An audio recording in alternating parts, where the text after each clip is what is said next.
Now, we learnt a few interesting facts about bunny rabbits.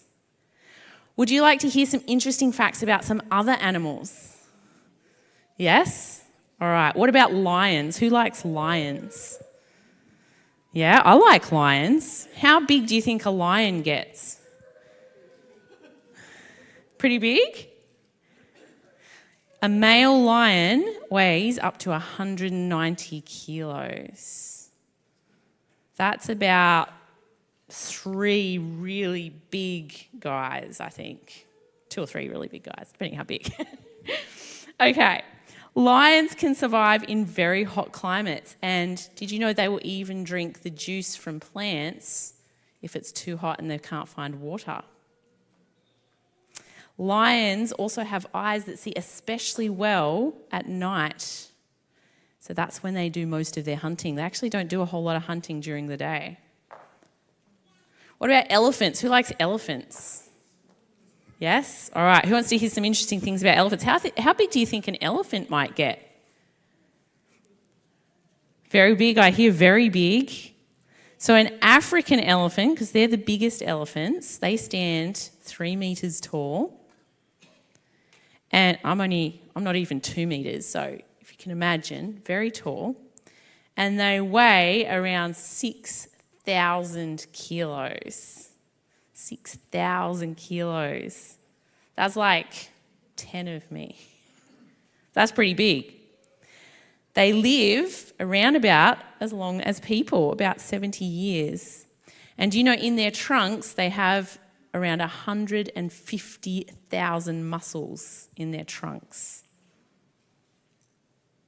Now, I thought I might include some facts about Chloe's favourite animal, or one of her favourite animals at the moment, and that's sloths. Chloe loves sloths and axolotls, but we're going to talk about sloths. Sloths, did you know sloths are very good swimmers? Sloths also often look green because algae grows on their fur, which actually provides them with extra nutrients. So they're pretty slow eaters and they get some extra nutrients from the algae that grows in their damp fur. I'm not sure if that's cool or a little bit gross. There you go. Yeah, it is a sloth. The world is filled with amazing creatures. And the more we learn about the world around us and these amazing creatures, I think the more incredible it seems. But of course, there's a reason for this. So the first point, and I would love the kids to say this with me, and the grown-ups can say it with me too if you like. The first point I want to make, the natural world declares God's love. Can you say that with me? The natural world declares God's love. And of course, in the Bible, when God created the world, the Bible tells us that it was good. Why do you think it was good? What made it good?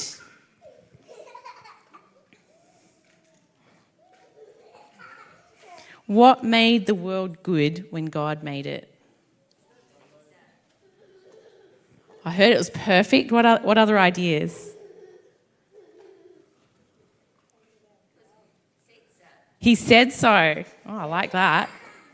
Was there any sickness in the world that God made? No. Was there any pain? Was there any sadness? Was there any death? Was there any sin? No. Every day that God created, he finished by looking at what he made and seeing that it was good. Chloe, you come help me over here, honey. Come help me over here. Chloe has a lot of energy. She's very excited today, aren't you, Chloe? All right, you come sit with me. All right. Everything God made was made in love and care for his creation. And it's why the creation week happens in the order that it does. God made homes and spaces and food for each creature before it existed. God knew each creature before he made them, just like he knows each of us before he even made us. God prepares for their arrival. And maybe hold on to that point because we're going to come back to it. God prepares for their arrival. And then, of course, God makes people. And God says, he doesn't just say that it's good, he says that it's very good. I wonder what makes the difference. What makes the difference between good and very good? Well, we'll get to that. But after God makes these people, these beautiful people, Adam and Eve, God rests. So does God, when he rests, does God pack up his bags and go off on a holiday to some distant part of the universe? Is that how God takes a break? No. Where does God rest after making this world? Where does he rest? He stays right there in the garden with Adam and Eve because that's what all this was about. The Bible says in Genesis chapter 2 that on the seventh day, God ended his work which he had done, and he rested on the seventh day from all his work which he had done. God ended or finished his work. Just a moment.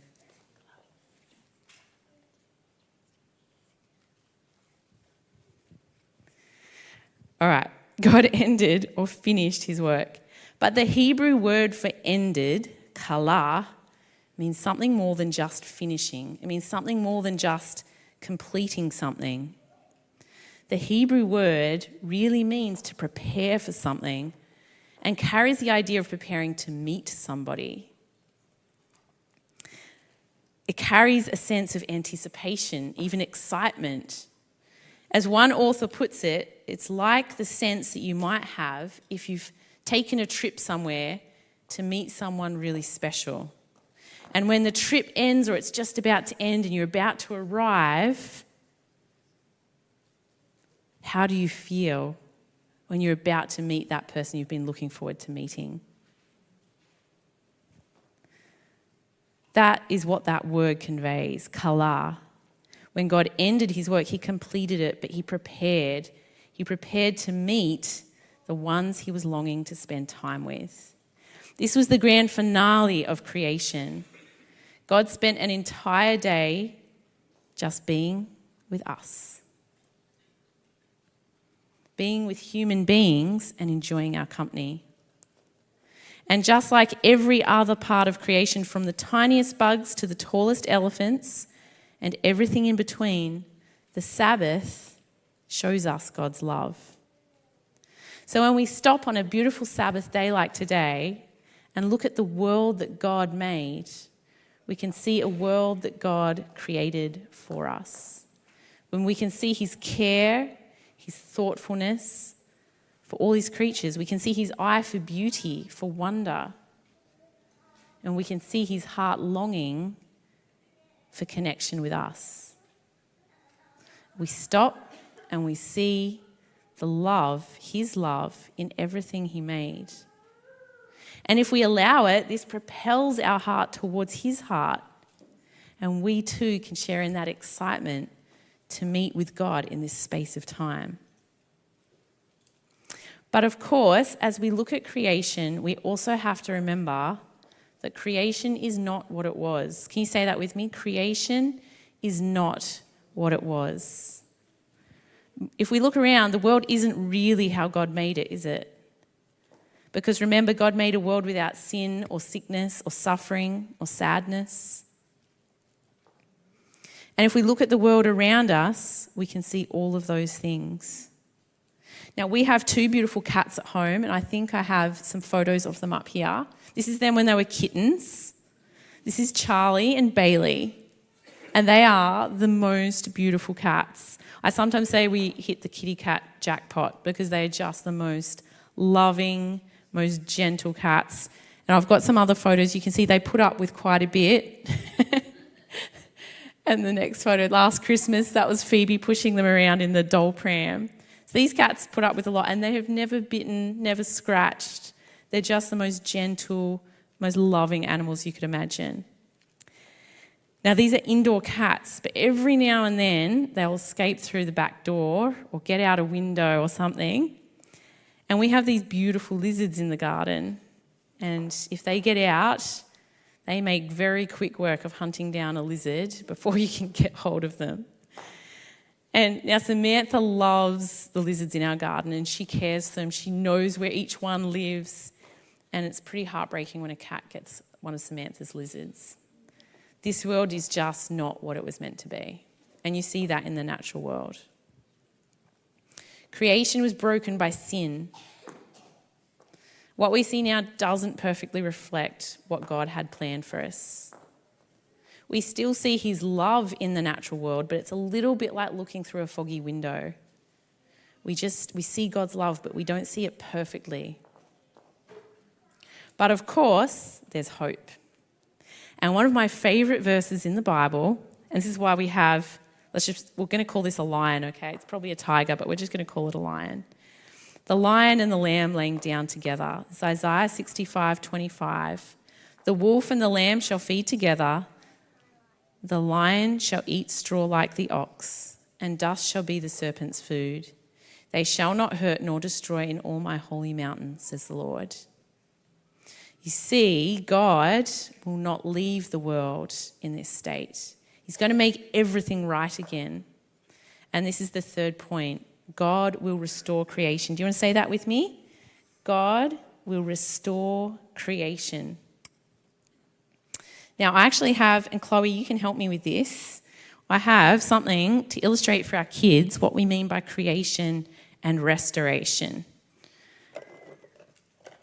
We're going to build a small block tower over here. You're going to help me build a block tower, Chloe?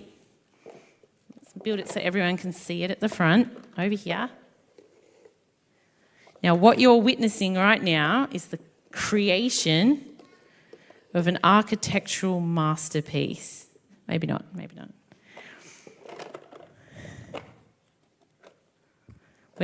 This is the creation of a block tower.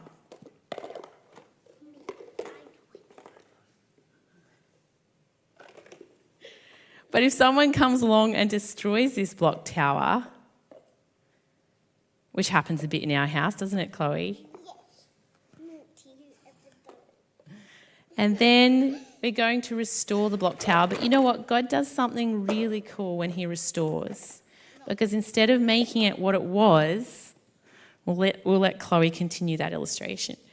But instead of just returning it to what it was, when God restores something, he builds it back bigger and better than ever.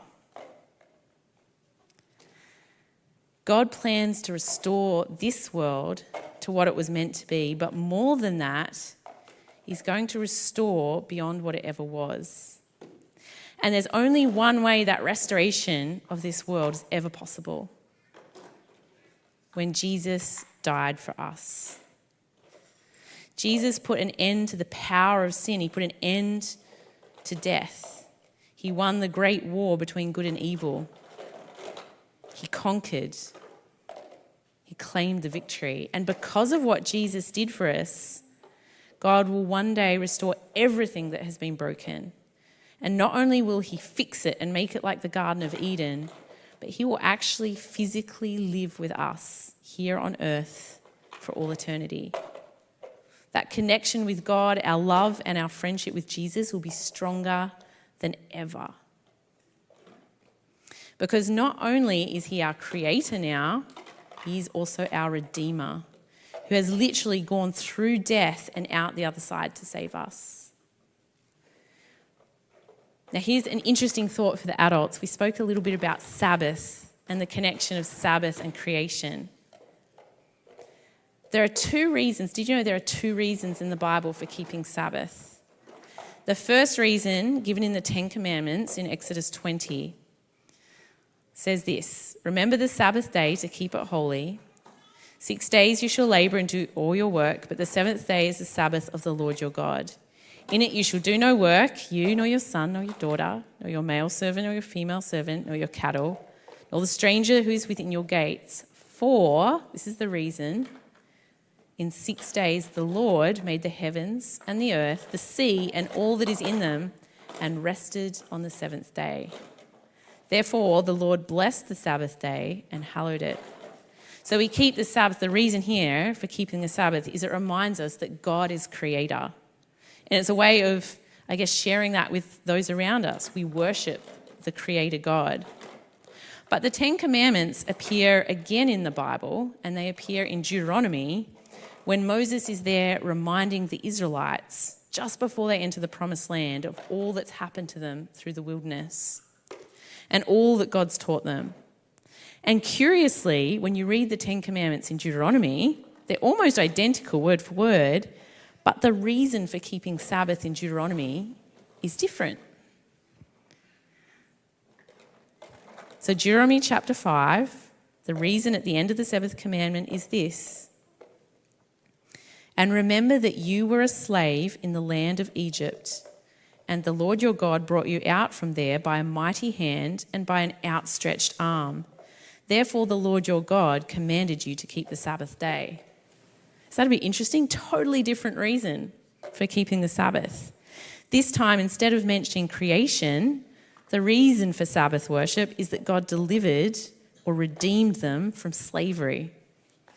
Of course, as slaves, they weren't free, right, to rest or to worship as they chose. And after God redeemed them, they were free. They were able to keep the Sabbath. So the Sabbath reminds us that God is our Redeemer, that he's our rescuer, that he will restore us to freedom from sin and restore us to the way things are meant to be. So the Sabbath is this kind of beautiful love knot that ties creation and restoration together. It's this declaration of all that God has done and all that he will do for us in the future. So, back to the kids. Kids, this is my challenge to you today and every Sabbath. As you leave church today, I want to invite you to spend some time in God's creation.